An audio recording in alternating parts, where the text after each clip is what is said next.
प्रिय विद्यार्थियों, हिंदी व्याकरण के अंतर्गत पिछला अध्याय हमने वर्ड विचार पढ़ा था, जिसमें वर्डों के बारे में यानी स्वर किसे कहते हैं, व्यंजन किसे कहते हैं, उसके भेद इत्यादि हमने पढ़ लिया था।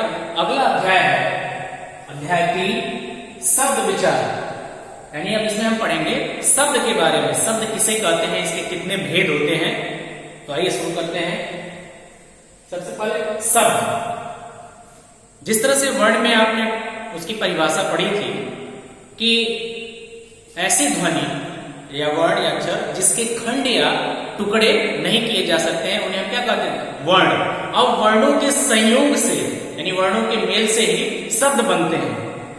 तो उसकी परिभाषा हो जाएगी वर्णों के सार्थक मेल।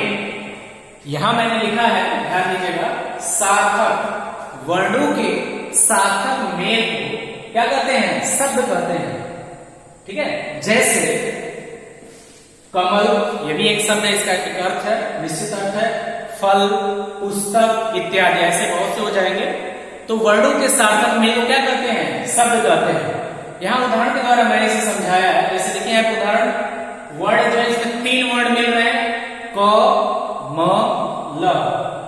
ये कमल हो गया, यानी ये जो शब्द बन रहा है ये हमारा, इसको हम शब्द कहेंगे क्योंकि इसका अर्थ है, इसका एक निश्चित अर्थ है।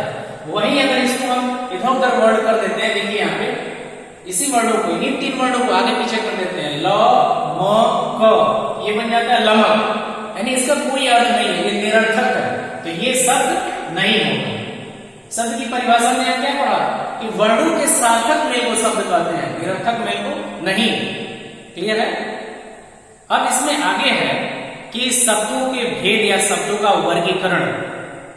तो शब्दों को मुख्यतः 5 भागों में विभक्त किया गया है।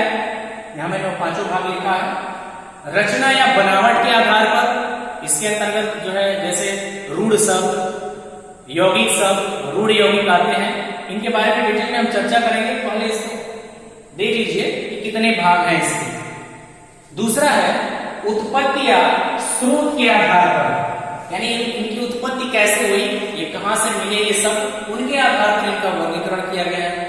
तीसरा है अर्थ के आधार पर। इसमें जो है मुख्यतः 2 है, एक सार्थक निरर्थक, उसमें भी विलोम शब्द, अनेकार्थी वाक्यांशों के लिए एक शब्द इत्यादि ये सब आते हैं, समश्रुति भिन्नार्थक आते हैं।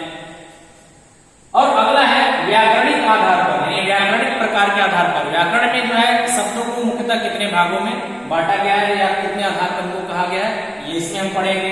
और अंतिम है प्रयोग के आधार पर, यानी इन शब्दों का प्रयोग हम कहाँ कैसे करते हैं, तो उसके आधार पर भी इनका विभाजन किया गया है।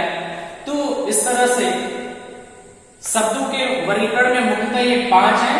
रचना या बनावट के आधार पर, उत्पत्ति या स्रोत के आधार पर, अर्थ के आधार पर, व्याकरणिक प्रकार के आधार पर और प्रयोग के आधार पर। अब इसमें एक एक के बारे में जो है डिटेल में अध्ययन करेंगे कि रचना के आधार पर कितने हैं